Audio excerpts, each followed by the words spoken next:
वैसे तो भारत में पत्र लिखने की परंपरा, भारत क्या पूरी दुनिया में ही पत्र लिखने की परंपरा लगभग समाप्त हो चुकी है। अब कोई किसी को पत्र नहीं लिखता।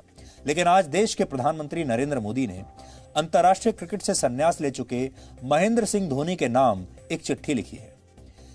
इस चिट्ठी के जरिए उन्होंने देश के युवाओं को भी बहुत जरूरी संदेश दिए हैं, इसलिए आज आपके लिए इस चिट्ठी को पढ़ना जरूरी है। धोनी ने 15 अगस्त को अचानक क्रिकेट से संन्यास की घोषणा कर दी थी और इसके 4 दिन बाद प्रधानमंत्री नरेंद्र मोदी ने आज उन्हें एक लंबी चिट्ठी लिखी है। और प्रधानमंत्री ने यह चिट्ठी वैसे तो धोनी के लिए लिखी है, लेकिन आपके लिए भी इसमें बहुत कुछ है। प्रधानमंत्री मोदी ने इस चिट्ठी में लिखा है कि महेंद्र सिंह धोनी के नाम को सिर्फ क्रिकेट में उनके आंकड़ों या फिर मैच जिताने वाली पारियों के लिए ही याद रखना सही नहीं है। धोनी को सिर्फ एक खिलाड़ी के तौर पर याद करना उनके साथ अन्याय होगा। धोनी को सही तरीके से तभी समझा जा सकता है जब देश पर उनके असर को समझा जाए, क्योंकि यह असर बहुत असाधारण है। यह असर असल में क्रिकेट के मैदान से बाहर निकल गया है। प्रधानमंत्री ने इस चिट्ठी में धोनी के जीवन से प्रेरणा लेने वाली 8 बड़ी बातें लिखी हैं। उन्होंने पहली बड़ी बात यह लिखी कि धोनी एक छोटे से शहर के साधारण से परिवार में पले बढ़े और वहां से उठकर राष्ट्रीय स्तर पर चमके, अंतर्राष्ट्रीय स्तर पर चमके। उन्होंने अपने दम पर अपना नाम बनाया और सबसे महत्वपूर्ण बात यह कि उन्होंने देश को गर्व महसूस करवाया। थोड़ी देर पहले हम जिन सेल्फ मेड लोगों की बात कर रहे थे, धोनी उसका सबसे बड़ा उदाहरण है, जो सेल्फ मेड हैं, अपने परिश्रम के बल पर वहां तक पहुंचे हैं जहां आज वो हैं। खानदान के बल पर नहीं पहुंचे, उन्होंने कहां जन्म लिया था उसके बल पर नहीं पहुंचे, किसी की सिफारिश के बल पर नहीं पहुंचे, किसी विज्ञापन के बल पर नहीं पहुंचे। धोनी के बारे में प्रधानमंत्री ने दूसरी बड़ी बात लिखी कि धोनी की कामयाबी और व्यवहार देश के उन करोड़ों युवाओं को ताकत और प्रेरणा देता है जो धोनी की तरह ही ना तो बड़े बड़े स्कूल या कॉलेजों में पढ़े, ना ही किसी बड़े परिवार में उन्होंने जन्म लिया, लेकिन इन युवाओं में इतनी प्रतिभा है कि ये सर्वोच्च स्तर तक अपनी पहचान बना सकें। यानी अब देश के युवाओं को परिवारवाद से घबराने की जरूरत नहीं है, अपने अंदर आपको हीन भावना लाने की जरूरत नहीं है कि आप एक बड़े परिवार में पैदा नहीं हुए। ये बहुत बड़ा संदेश है प्रधानमंत्री का हर उस युवा के लिए जो कि एक आम परिवार में पैदा हुआ है, जिसने संघर्ष किया है, जो अपने दम पर आगे बढ़ना चाहता है। तीसरी बड़ी बात जो उन्होंने लिखी वो ये कि धोनी नए भारत के जज्बे के प्रतीक हैं। इसमें किसी का भाग्य उसके परिवार के नाम से तय नहीं होता, वो अपना नाम, अपना भाग्य खुद बनाते हैं। इसमें यह मायने नहीं रखता कि हम कहां से आए हैं, लेकिन यह पता होता है कि हमें कहां पहुंचना है। यही जज्बा धोनी ने दिखाया और यही युवाओं के लिए प्रेरणा है।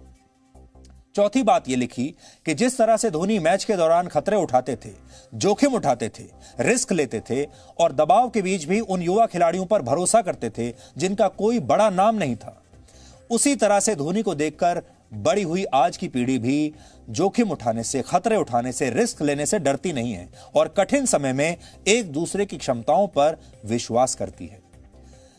धोनी के बारे में पांचवी बड़ी बात प्रधानमंत्री ने जो लिखी वो ये कि जैसे धोनी अपने खेल के दौरान कभी भी हिम्मत नहीं हारते थे और आखिर तक मैच में संघर्ष करते थे, उसी तरह से ये भारतीयों की एक ऐसी पीढ़ी है जो निर्णायक मौकों पर अपनी हिम्मत नहीं हारती। अगर ये असफल भी होते हैं तो इनका दिल नहीं टूटता और नए भारत के युवा धोनी की तरह निडर रहते हैं। धोनी का स्वभाव बहुत शांत था, वो किसी भी समय खुद पर नियंत्रण नहीं खोते थे, गुस्सा उन्हें नहीं आता था। प्रधानमंत्री ने इस बात की भी बहुत तारीफ की। उन्होंने लिखा कि धोनी का हेयर स्टाइल कुछ भी रहा हो, इससे फर्क नहीं पड़ता, धोनी का दिमाग हमेशा शांत रहता था। हार हो या जीत हो, दोनों में उनका शांत रवैया दिखाई दिया। यह भी आज के युवाओं के लिए एक बहुत बड़ी सीख है। धोनी के जीवन से सीखने वाली 7वीं बात यह लिखी कि देश के युवाओं को उनसे अपनी निजी जिंदगी और अपने काम के बीच संतुलन बनाने की कला सीखनी चाहिए। एक टूर्नामेंट में जीत के बाद जब दूसरे सभी लोग जश्न मना रहे थे तो धोनी अपनी बेटी के साथ खेल रहे थे, यानी परिवार के साथ समय बिता रहे थे। परिवार बहुत महत्वपूर्ण है।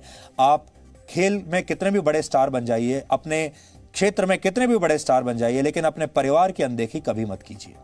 8वीं बड़ी बात यह कि उन्होंने इसमें धोनी की देशभक्ति और सेना के प्रति उनके लगाव का जिक्र किया है अपनी चिट्ठी में।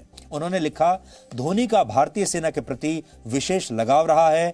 वो जवानों के बीच जाकर सबसे ज्यादा खुश होते हैं और जिस तरह से वो हमेशा सैनिकों की मदद के लिए काम करते हैं वो तारीफ के लायक है। यानी धोनी जो हैं वो सच्चे देशभक्त भी हैं और सच्चा देशभक्त वो होता है जिसे भारत की सेना से प्यार होता है, भारत के जवानों से लगाव होता है, जो जवानों के बीच जाकर सबसे खुशी महसूस करता है। यह सच है कि महेंद्र सिंह धोनी का जो व्यक्तित्व है उसे खिलाड़ी के तौर पर सिर्फ आंकड़ों के दायरे में बांधा नहीं जा सकता। इसलिए प्रधानमंत्री ने धोनी के करियर के आंकड़ों की कोई बात ही नहीं की। आपने देखा होगा जब किसी बड़े खिलाड़ी का विश्लेषण किया जाता है, आमतौर पर दुनिया भर के जो मीडिया के लोग होते हैं, पत्रकार होते हैं, वो सिर्फ आंकड़ेबाजी करते हैं, बताते हैं इस खिलाड़ी ने इतने मैच खेले, इतने जीते, इतने हारे, इतने रन बनाए, इतने विकेट बनाए, इतने कैच लिए, और उस खिलाड़ी का पूरा योगदान उन आंकड़ों के दायरे के बीच ही घूमता रहता है। लेकिन धोनी के व्यक्तित्व की आज प्रधानमंत्री ने जो बात की, खिलाड़ी के अलावा एक इंसान के तौर पर, और इसी के लिए उनकी आज खुलकर तारीफ भी की। खुद प्रधानमंत्री मोदी भी छोटी सी जगह से, छोटे से परिवार से उठकर लंबे संघर्ष के बाद देश के प्रधानमंत्री बने हैं। इसलिए किसी के संघर्ष को उनसे बेहतर कौन समझ सकता है। आज महेंद्र सिंह धोनी ने भी प्रधानमंत्री को उनके भावुक और प्रेरणादायी शब्दों के लिए धन्यवाद किया, और धोनी ने यह कहा कि कोई कलाकार हो, सैनिक हो या फिर खिलाड़ी हो, इन्हें प्रशंसा की भूख होती है, क्योंकि ये चाहते हैं कि उनकी कड़ी मेहनत और उनके बलिदान को सभी पहचानें और उसकी तारीफ करें। खास बात यह है, सबके अंदर प्रशंसा पाने की एक भूख होती है। सब लोग चाहते हैं कि अगर वो कुछ अच्छा काम करते हैं तो लोग दिल खोलकर उनकी तारीफ करें, और आज के ज़माने में इससे ठीक उल्टा हो रहा है। तारीफ के मामले में लोग कंजूस होते जा रहे हैं। कोई किसी की दिल से तारीफ नहीं करना चाहता। किसी की तारीफ करना या किसी को उसके परिश्रम के लिए धन्यवाद देना भी अपने आप में एक बहुत बड़ी कला है, और इसे आप अंग्रेजी में आर्ट ऑफ अप्रिसिएशन भी कह सकते हैं। जब आप किसी को धन्यवाद जैसे साधारण शब्द भी कहते हैं, जब आप किसी को दिल से थैंक यू कहते हैं, तो आपके और उस व्यक्ति के बीच एक नए रिश्ते की शुरुआत होती है। वर्ष 2014 में एक स्टडी की गई थी, जिसके मुताबिक जब आप किसी अनजान या कम परिचित व्यक्ति को धन्यवाद देते हैं, उससे आपकी मित्रता होने की संभावना बढ़ जाती है। दूसरे के प्रति धन्यवाद का भाव रखने वाले व्यक्ति स्वास्थ्य के भी धनी होते हैं। वो ज्यादा स्वस्थ रहते हैं, खुश रहते हैं। वैज्ञानिक ऐसा मानते हैं कि जो लोग दूसरों को शुक्रिया कहना नहीं भूलते, वो अपने स्वास्थ्य का ज्यादा बेहतर ख्याल रखते हैं।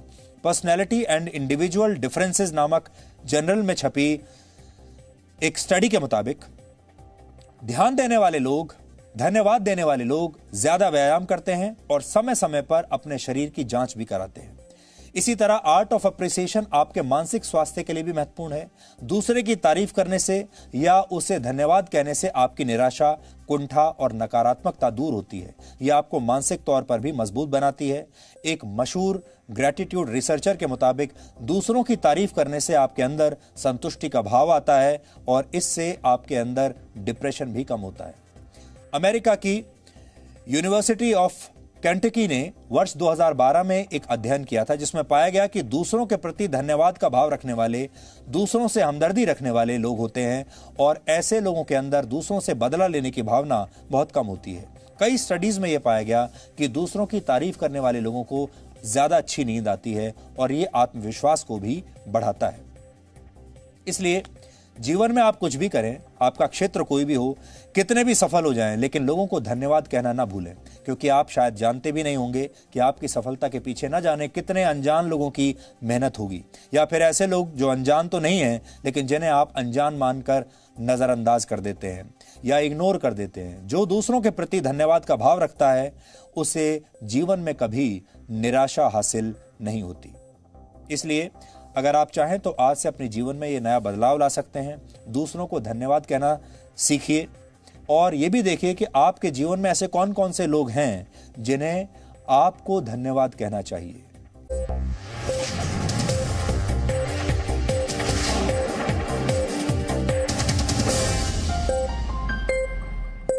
Presenting B News app, available on Google Play and App Store. Download it now.